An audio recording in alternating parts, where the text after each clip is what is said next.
귀로 듣는 창업정보 시간입니다. 오늘도 안정환 창업 컨설턴트와 함께합니다. 컨설턴트님 어서 오세요. 네, 안녕하세요. 네, 오늘 소개해 주실 내용은 어떤 건가요? 네, 오늘은 민생회복 지원금 2차와 상생 페이백 그리고 상생 소비복권에 대해서 오늘 자세하게 짚어드리도록 하겠습니다. 네, 실제로도 많은 분들이 관심을 갖고 있는 내용들인데요. 지금 짚어주신 이 제도들 어떤 내용인지 한번 간단하게 좀 짚어주실까요? 네, 민생회복지원금 2차는 국민 90%에게 1인당 10만 원을 지급해 소비를 촉진하는 제도입니다. 상생 페이백은 작년 대비 카드 사용액 증가분의 20%를 환급해주고 상생 소비복권은 일정 금액을 이상을 쓰면 추첨을 통해 최대 2천만 원을 받을 수 있는 복권식 지원책입니다. 네, 민생회복지원금 2차 상생 페이백 그리고 상생 소비복권에 대해서 오늘 소개를 해주실 텐데 각각 좀 이번에 지원 규모는 어떻게 될까요? 민생회복지원금 2차는 총 11조 규모, 상생 페이백은 약 7천억 원, 상생 소비복권 약 1천억 예산으로 책정되었습니다. 전체적으로 20조에 가까운 시중의 돈이 풀려 소상공인 매출로 연결된 전망입니다. 네, 경기 활성화를 위해서 마련된 제도들인데요. 실제로 1차 민생회복지원금 같은 경우에는 당시에 이제 지원금이 지급이 되고 전통시장들에도 오랜만에 활기가 돌았다고 하더라고요. 실제로 체감 효과가 꽤 됐던 것 같은데 이번에 2차 지급을 통해서도 많은 분들께도 좋은 소식이 들렸으면 좋겠습니다. 2차 민생회복지원금 지급 대상은 어떻게 되나요? 상위 10% 고소득자를 제외한 모든 국민이 대상입니다. 소득 하위 10%는 1인당 10만 원씩, 기초생활수급자는 추가 지원을 받아 최대 60만 원까지 가능합니다. 네, 1차 때와 신청 방법이 동일한가요? 네, 동일합니다. 카드사 앱, 은행, 주민센터에서 신청 가능합니다. 온라인은 KB국민, 신한, 하나, 우리, 농협카드, 또 토스 카카오페이 앱으로 간단히 할 수 있고요. 오프라인은 주민센터 방문 접수도 가능합니다. 네, 2차 지원금 사용 기한, 또 사용처는 어떻게 될까요? 사용 기한은 11월 30일까지입니다. 사용처는 전통시장 연매출 30억 원 이하의 소상공인 매장, 동네 슈퍼, 음식점, 미용실 등입니다. 대형마트, 백화점, 프랜차이즈 직영점, 온라인 쇼핑몰에는 사용이 안 됩니다. 네, 이제 민생회복지원금 지급 시기에 맞춰서 소상공인 분들이 어떻게 또 이 기회를 활용할까 고민이 많으실 것 같은데 소상공인 분들 좀 이 제도를 어떻게 유익하게 활용을 할 수 있을까요? 소비자들이 헷갈리지 않도록 매장에 민생회복지원금 사용 가능, POP를 붙이고 SNS나 단골 고객 문자로 적극 홍보하는 것이 좋습니다. 예를 들어 저희 서점도 현수막을 붙였더니 여기 지원금 사용 가능하냐는 질문이 줄고 매출도 많이 늘었습니다. 네, 실제로 이제 매장 들려서 계산할 때 민생회복지원금 사용되는지 여부를 묻는 분들이 많다고 하던데 괜히 망설이다가 또 들어오지 않는 일이 없도록 가게에 크게 홍보를 해두는 것도 방법이 되겠네요. 다음으로는 상생페이백 제도에 대해서 살펴보겠습니다. 상생페이백은 어떤 제도인가요? 자, 오늘부터 시작을 하는데요. 9월에서 11월 사이 카드 사용액이 작년 같은 달보다 늘어난 금액이 20%를 환급해주는 제도입니다. 월 최대 10만 원, 3개월 합산 최대 30만 원까지 받을 수 있습니다.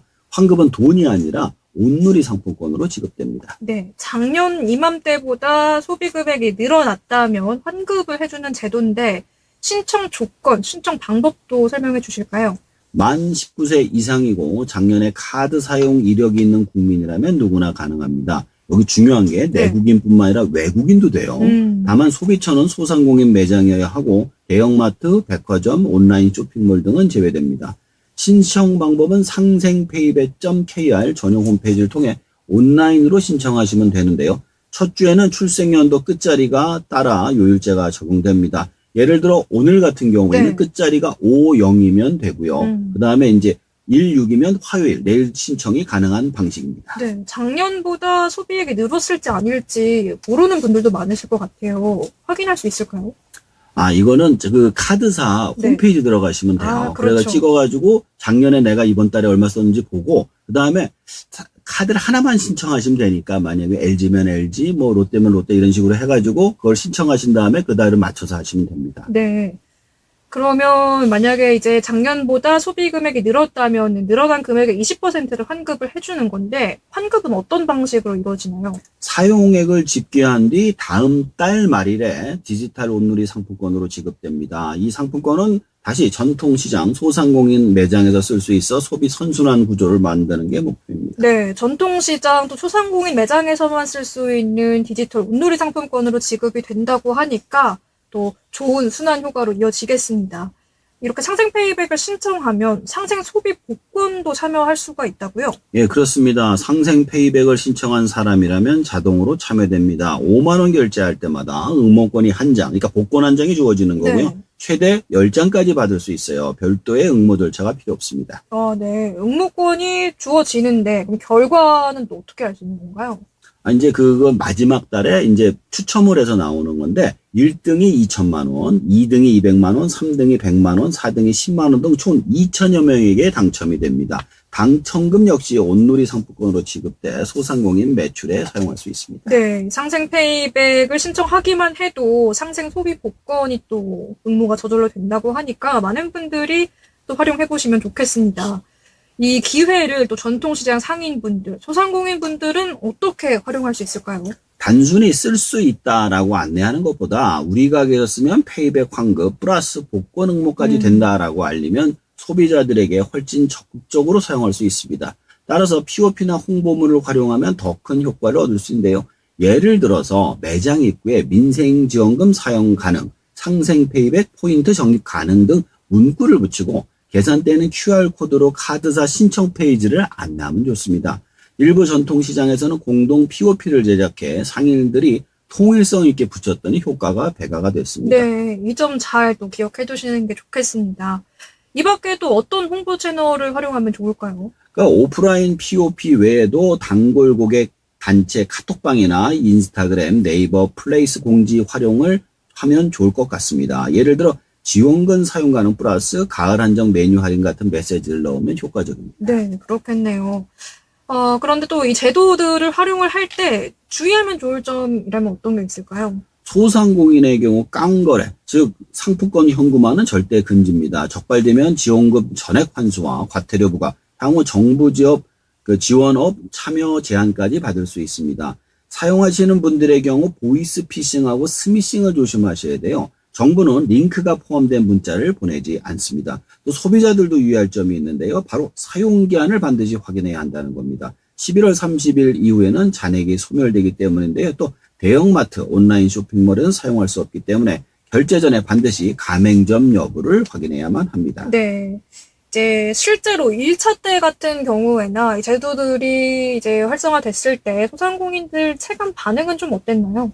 네, 1차 소비 쿠폰 지급 후 카드 가맹점 매출이 주별로 20% 가까이 증가했고 의류자파 매출은 22.9%, 음식점은 16.8%가 늘었습니다. 근데 여기서 의외로 많이 늘었던 네. 게 안경점이더라고요. 안경점이요? 네, 그러니까 평소엔 비싸니까 안경을 못 맞추다가 돈이 생기니까 맞추셨더라. 그래서 저희 그 근처에 계신 안경점한테 문의를 하니까 네. 진짜 손님이 많이 늘었다고 얘기를 오. 하시더라고요. 또 일부 시장은 평소보다 2배 이상 손님이 늘었다는 발길이 늘었다는 사례도 있었습니다. 그래서 소상공인들의 평가도 대체적으로 긍정적인데요. 손님 발길이 돌아왔다는 반응이 많습니다. 하지만 매출이 규모가 큰 업종은 제외돼 형평성 논란도 있었고요.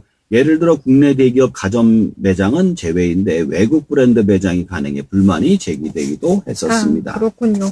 또 경기가 좀 침체될 때는 소비자들이 찾아오지 않았던 업종에도 활성화된 효과가 있었는데 방금 좀 살짝 짚어주신 대로 정책에 좀 아쉬운 점, 한계가 또 있을까요?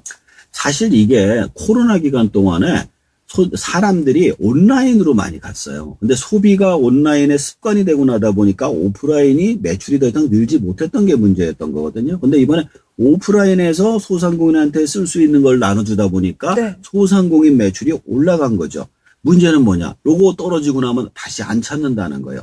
그러니까 소비처 제한이 복잡해 소비자 혼란이 크다는 점하고 일회성 지원금이라 장기적 매출 안정성이 부족하다는 점입니다. 결국 이런 제도는 단기 부양책이라는 점을 이해하고 소상공인은 이를 계기로 단골을 늘리는 전략을 세워야 합니다. 네, 온라인 중심의 소비가 확산이 되면서 소상공인들이 더 어려움이 커졌다 이런 말씀을 좀 자주 해주고 계신데요. 소상공인들이 이런 정책을 기회로 단골을 늘리는 전략을 세워야 된다 이렇게 짚어주셨습니다. 단골을 어떻게 확보할 수 있을까요? 저희 서점 같은 경우에는 이 쓰시러 오신 분들한테 포인트 카드를 만드시라고 해가지고 회원 가입을 유도합니다. 그러면서 포인트를 적립을 해드리고 아니면은 그 음식점이나 카페 같은 경우는 그걸 쓰시는 분들한테 무료 음료 쿠폰이나 소규모 사은품 제공 같은 방식을 해서 효과적으로 효과를 보고 있다고 합니다. 예를 들어 동네 빵집이 지원금으로 1만 원 쓰면 쿠키 증정 작은 걸 줘가지고 멘트를 썼더니 단골 확보에 성공했다고 하네요. 네, 이런 민생회복 제도들 덕분에 또 소비자가 늘어난 기회를 활용을 해서 소비자들한테 뭐 포인트 제도나 무료 뭐 쿠폰 같은 걸 나눠주면서 또 방문을 유도하는 게 필요하겠습니다. 그럼 전통시장 같은 경우에는 어떻게 또 활용을 해볼 수 있을까요? 시장 상인회 차원에서 공동 이벤트를 하면 효과가 큽니다. 상생 페이백 기간 동안 경품 행사, 야시장 운영, 공연과 함께 홍보하면 젊은 층 유입이 늘어납니다. 네, 이 전통시장 같은 경우에는 상인분들이 함께 힘을 합쳐서 단체로 뭔가를 해보시기를 또 추천을 해주셨습니다. 그런데 이런 단체 규모를 넘어서 지자체별로 좀 특화된 사례도 있다고요. 네, 광주광역시에는 소상공인 출생 축하 지원금과 연계 전통시장에서 사용하도록 유도했고, 부산은 제로페이와 상생페이백을 연동해 지역 화폐로 활성화를 이어갔다고 합니다. 그러니까 각 지역별로도 그 지역 상인들하고 지역 지자체가 연동을 해서 더 크게 쓸 수 있도록 노력을 하고 있다고 합니다. 네, 이런 정부 제도를 통해서 소비가 활성화될 때 이 기회를 어떻게 활용할 수 있을지 또 고민도 많이 해보고 이런 다른 사례들도 참고를 해보면 좋을 것 같습니다. 끝으로 소상공인분들께 직접 전해주고 싶은 조언 말씀이 있으시다면요. 자, 이번 지원책은 단기적으로 손님을 늘려주는 마중물입니다. 단순 매출 증가에 그치지 말고 첫 방문 고객을 단골로 전환할 전략을 반드시 세워야 합니다. 또 부정 사용은 절대 피하고 정부 정책을 마케팅 도구로 적극 활용해야만 합니다. 네, 조언의 말씀까지 주셨습니다. 그래서 오늘 한 말의 또 핵심 팁을 요약을 해보자면 이런 정부 지원 제도들을 통해서 온 손님들을 단골로 만들어라 라고 할 수 있겠네요. 네, 오늘은 이렇게 2차 민생회복지원금과 상생페이백 그리고 상생소비 복권에 대해서 쭉 이야기 나눠봤습니다. 오늘 소개해주신 내용들 또 간단히 정리 한번 해주실까요? 자, 2차 민생회복지원금은 국민 90%에게 1인당 10만 원씩 지급해 11월 30일까지 소상공인 매장에서만 사용할 수 있고, 상생페이백은 작년보다 소비가 늘어난 금액의 20%를 디지털 온누리 상품권으로 환급해주는 제도입니다. 여기에 1등에게 2천만 원어치 상품권을 주는 상생소비복권까지 더해져 소비자는 혜택을 받고 소상공인은 매출을 늘릴 수 있는 선순환 구조를 기대할 수 있죠. 소상공인 여러분께서는 꼭 POP와 홍보물을 활용해 우리 가게도 사용 가능하다는 점을 알리시고 새로운 손님을 단골로 전환하는 전략을 세우시길 권장합니다. 단 상품권 깡이나 부정사용 같은 불법은 반드시 피해야 합니다. 결국 이 지원책은 일회성 현금 지원이 아니라 골목 상권을 살리고 소비를 촉진하는 마중물입니다. 소상공인과 소비자가 함께 지혜롭게 활용할 때 그 효과가 극대화될 것입니다. 네, 지혜로운 또 활용으로 이 소상공인과 소비자에게 이 효과를 극대화할 수 있기를 기대해 보겠습니다. 오늘 말씀 잘 들었습니다. 감사합니다. 네, 감사합니다. 지금까지 안정환 창업 컨설턴트였습니다.